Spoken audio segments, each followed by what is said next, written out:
بسم الله الرحمن الرحيم. الحمد لله الذي أنزل على عبده الكتاب ولم يجعل له عوجا قيما لينذر بأسا شديدا من لدنه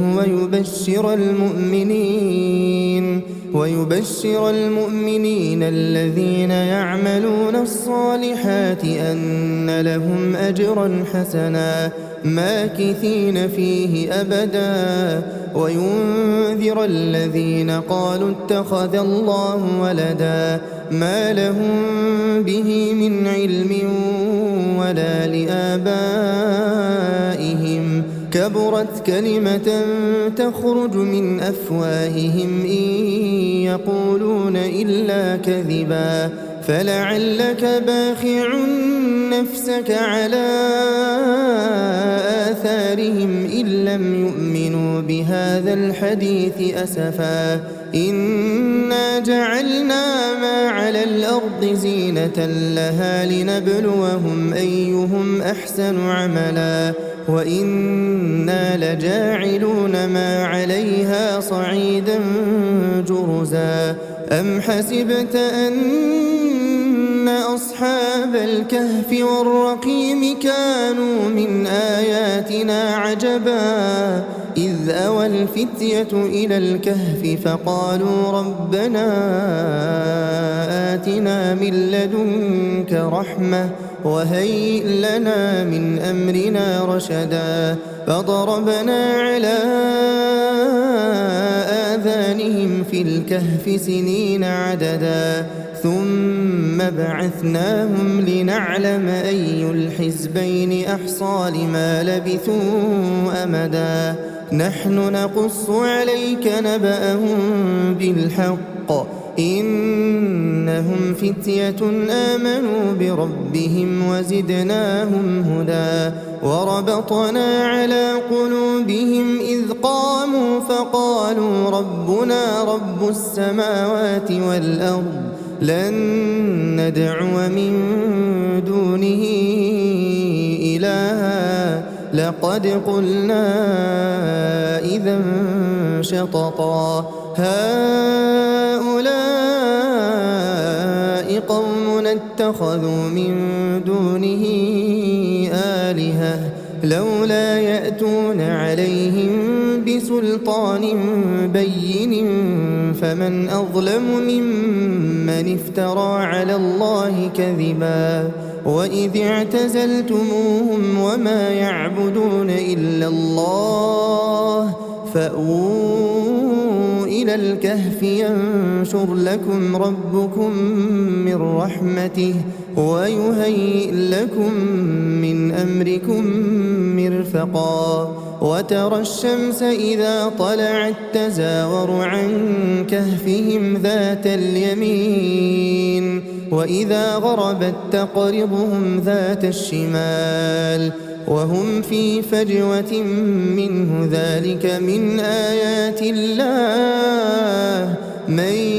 يهد الله فهو المهتد ومن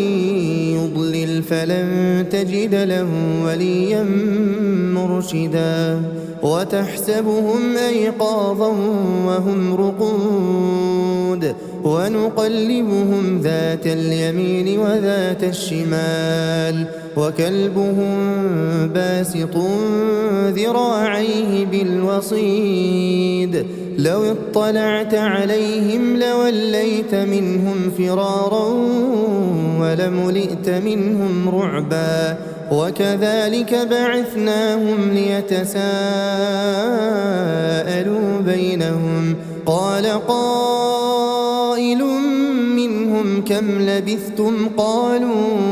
قالوا لبثنا يوما أو بعض يوم قالوا ربكم أعلم بما لبثتم فابعثوا أحدكم بورقكم هذه إلى المدينة فلينظر أيها أزكى طعاما فليأتكم برزق منه وليتلطف ولا يشعرن يريدون بكم أحدا إنهم إن يظهروا عليكم يرجموكم أو يعيدوكم في ملتهم ولن تفلحوا إذا أبدا وكذلك أعثرنا عليهم ليعلموا أن وعد الله حق وأن الساعة لا ريب فيها إذ يتنازعون بينهم أمرهم فقالوا بنوا عليهم بنيانا ربهم أعلم بهم قال الذين غلبوا على أمرهم لنتخذن عليهم مسجدا سيقولون ثلاثة رابعهم كلبهم ويقولون خمسة سادسهم كلبهم رجما بالغيب ويقولون سبعة وثامنهم كلبهم قل ربي أعلم بعدتهم ما يعلمهم إلا قليل فلا تمار فيهم إلا مراء ظاهرا ولا تستفت فيهم منهم أحدا ولا تقولن لشيء إني فاعل ذلك غدا إلا أن يشاء الله واذكر ربك إذا نسيت وقل عسى أن يهديني ربي لأقرب من هذا رشدا ولبثوا في كهفهم 300 سنين وازدادوا 9 قل الله أعلم بما لبثوا له غيب السماوات والأرض أبصر به وأسمع ما لهم من دونه من ولي ولا يشرك في حكمه أحدا واتل ما أوحي إليك من كتاب ربك لا مبدل لكلماته ولن تجد من دونه ملتحدا واصبر نفسك مع الذين يدعون ربهم بالغداة والعشي يريدون وجهه ولا تعد عيناك عنهم تريد زينة الحياة الدنيا ولا تطع من أغفلنا قلبه عن ذكرنا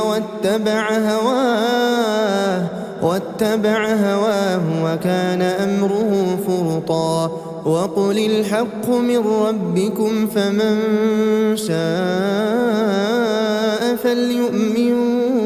ومن شاء فليكفر إنا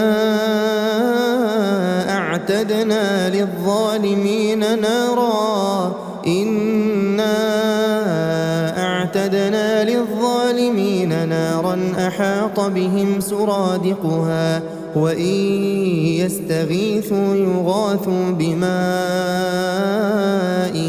كالمهل يشوي الوجوه بئس الشراب وساءت مرتفقا إن الذين آمنوا وعملوا الصالحات إنا لا نضيع أجر من أحسن عملا أولئك لهم جنات عدن تجري من تحتهم الأنهار يحلون فيها من أساور من ذهب ويلبسون ثيابا خضرا من سندس واستبرق متكئين فيها على الأرائك نعم الثواب وحسنت مرتفقا واضرب لهم مثل الرجلين جعلنا لأحدهما جنتين من أعناب وحففناهما بنخل وجعلنا بينهما زرعا كلتا الجنتين آتت أكلها ولم تظلم منه شيئا وفجرنا خلالهما نهرا وكان له ثمر فقال لصاحبه وهو يحاوره أنا أكثر منك مالا وأعز نفرا ودخل جنته وهو ظالم لنفسه قال ما أظن أن تبيد هذه أبدا وما أظن الساعة قائمة ولئن رددت إلى ربي لأجدن خيرا منها منقلبا قال له صاحبه وهو يحاوره أكفرت بالذي خلقك من تراب ثم من نطفة ثم سواك رجلا لكن هو الله ربي ولا أشرك بربي أحدا ولولا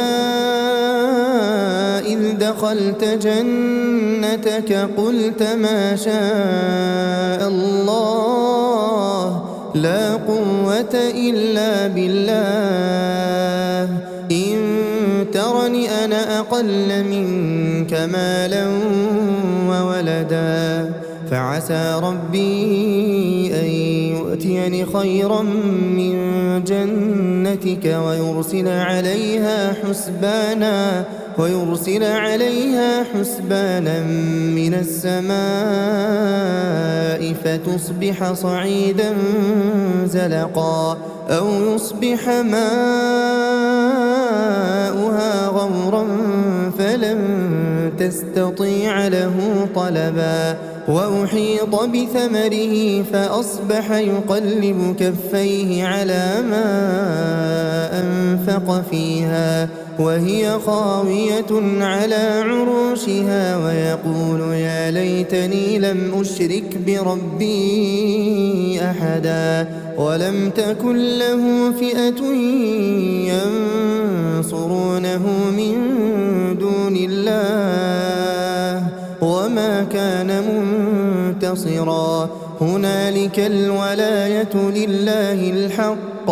هو خير ثوابا وخير عقبا واضرب لهم مثل الحياة الدنيا كماء إن أنزلناه من السماء فاختلط به نبات الأرض فأصبح هشيما تذروه الرياح وكان الله على كل شيء مقتدرا المال والبنون زينة الحياة الدنيا والباقيات الصالحات خير عند ربك ثوابا وخير أملا ويوم نسير الجبال وترى الأرض بارزة وحشرناهم فلم نغادر منهم أحدا وعرضوا على ربك صفا لقد جئتمونا كما خلقناكم أول مرة بل زعمتم أن لن نجعل لكم موعدا ووضع الكتاب فترى المجرمين مشفقين مما فيه ويقولون يا ويلتنا ما لهذا الكتاب لا يغادر صغيرة ولا كبيرة إلا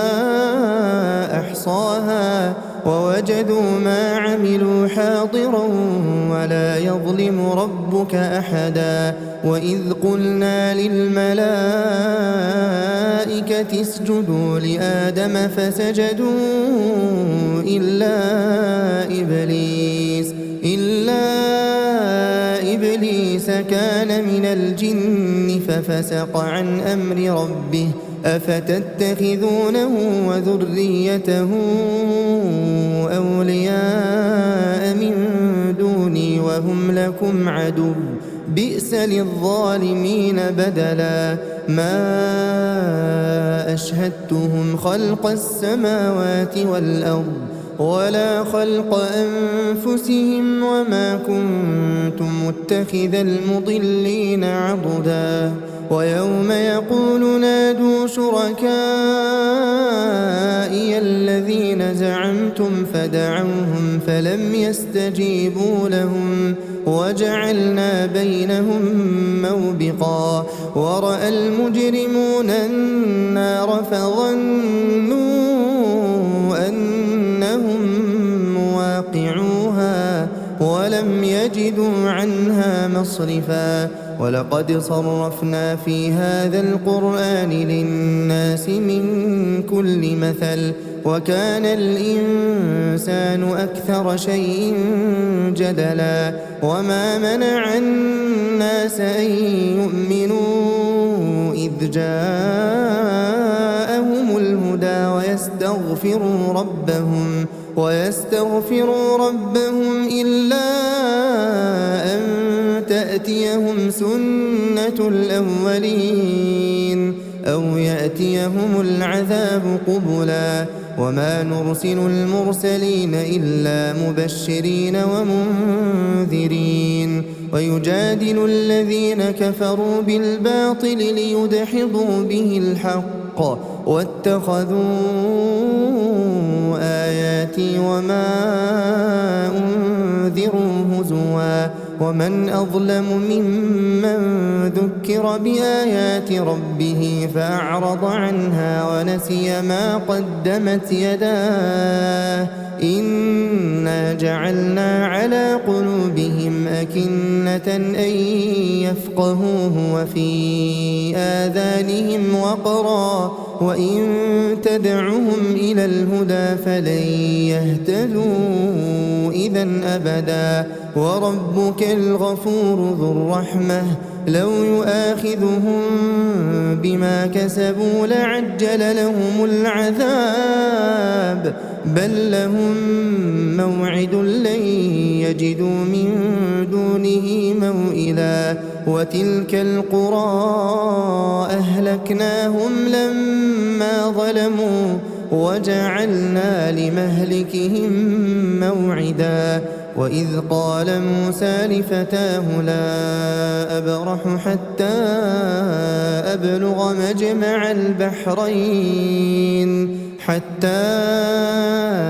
أبلغ مجمع البحرين أو أمضي حقبا فلما بلغا مجمع بينهما نسيا حوتهما فاتخذ سبيله في البحر سربا فلما جاوزا قال لفتاه آتنا غداءنا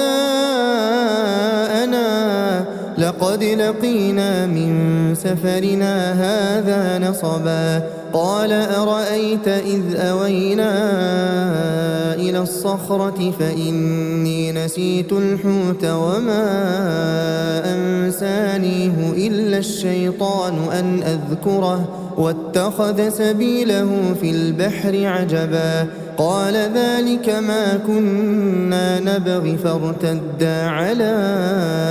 آثارهما قصصا فوجدا عبدا من عبادنا آتيناه رحمة من عندنا وعلمناه من لدنا علما قال له موسى هل أتبعك على أن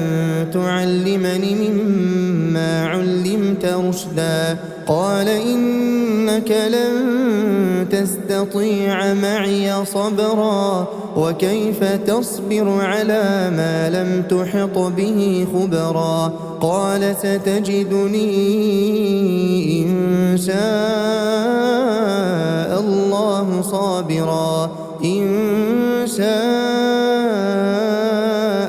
الله صابرا ولا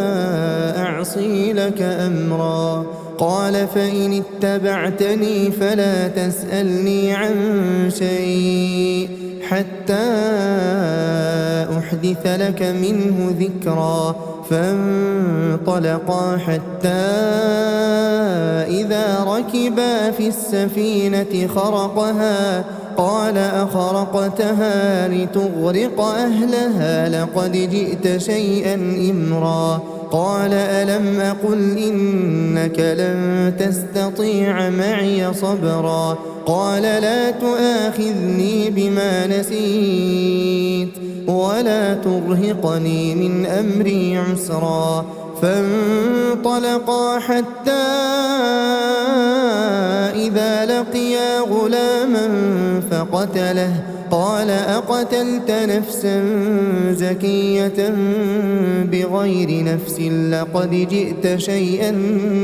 نكرا. قال ألم أقل لك إنك لن تستطيع معي صبرا. قال إن سألتك عن شيء بعدها فلا تصاحبني قد بلغت من لدني عذرا. فانطلقا حتى إذا أتيا أهل قرية استطعما أهلها فأبوا أن يضيفوهما فوجدا فيها جدارا يريد أن ينقض فأقامه. قال لو شئت لاتخذت عليه أجرا. قال هذا فراق بيني وبينك سأنبئك بتأويل ما لم تستطع عليه صبرا. أما السفينة فكانت لمساكين يعملون في البحر فأردت أن أعيبها وكان وراءهم ملك يأخذ كل سفينة غصبا. وأما الغلام فكان أبواه مؤمنين فخشينا أن يرهقهما طغيانا وكفرا. فأردنا أن يبدلهما ربهما خيرا منه زكاة وأقرب رحما. وأما الجدار فكان لغلامين يتيمين في المدينة وكان تحته كنز لهما وكان أبوهما صالحا. فأراد ربك أن يبلغا أشدهما ويستخرجا كنزهما رحمة من ربك وما فعلته عن أمري ذلك تأويل ما لم تسطع عليه صبرا. ويسألونك عن ذي القرنين قل سأتلو عليكم منه ذكرا. إنا مكنا له في الأرض وآتيناه من كل شيء سببا. فأتبع سببا حتى إذا بلغ مغرب الشمس وجدها تغرب في عين حمئة ووجد عندها قوما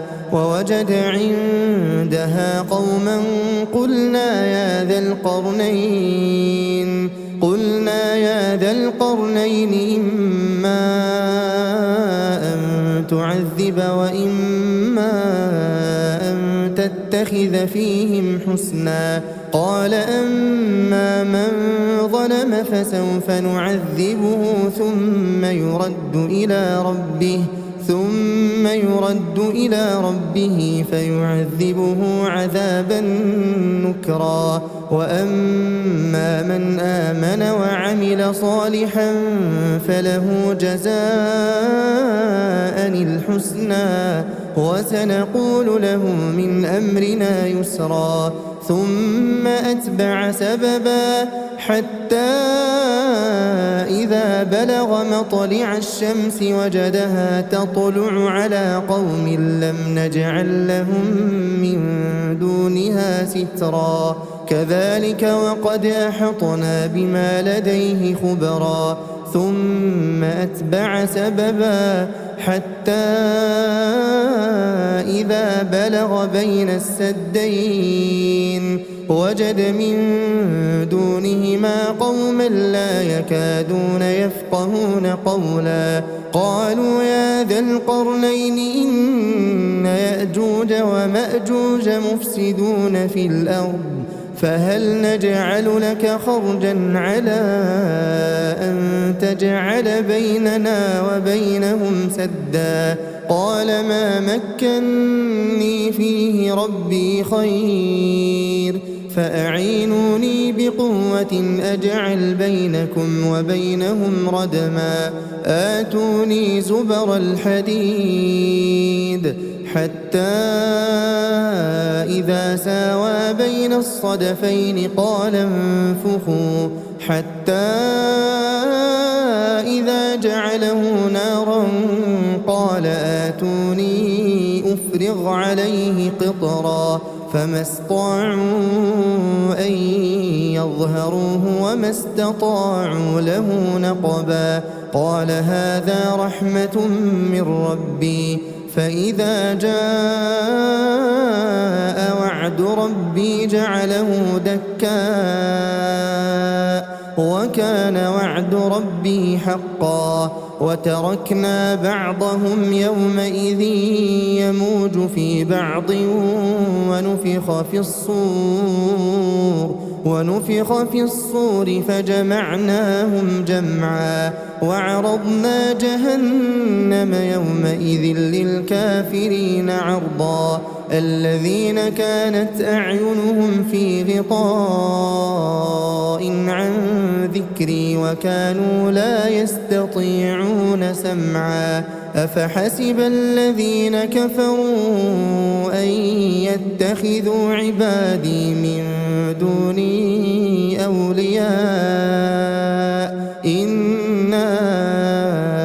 أعتدنا جهنم للكافرين نزلا قل هل ننبئكم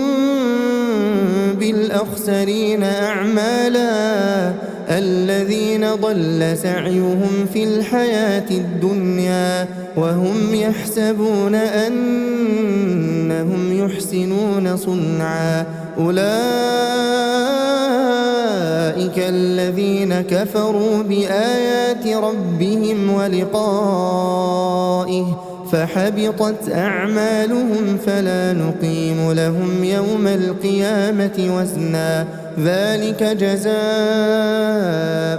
جهنم بما كفروا واتخذوا آياتي ورسلي هزوا إن الذين آمنوا وعملوا الصالحات كانت لهم جنات الفردوس نزلا خالدين فيها لا يبغون عنها حولا قل لو كان البحر مدادا لكلمات ربي لنفد البحر قبل أن تنفد كلمات ربي ولو جئنا بمثله مددا قل إنما أنا بشر مثلكم يوحى إلي أنما إلهكم إله واحد فمن كان يرجو لقاء ربه فليعمل عملا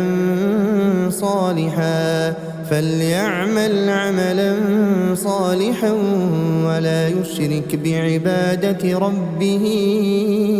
أحدا.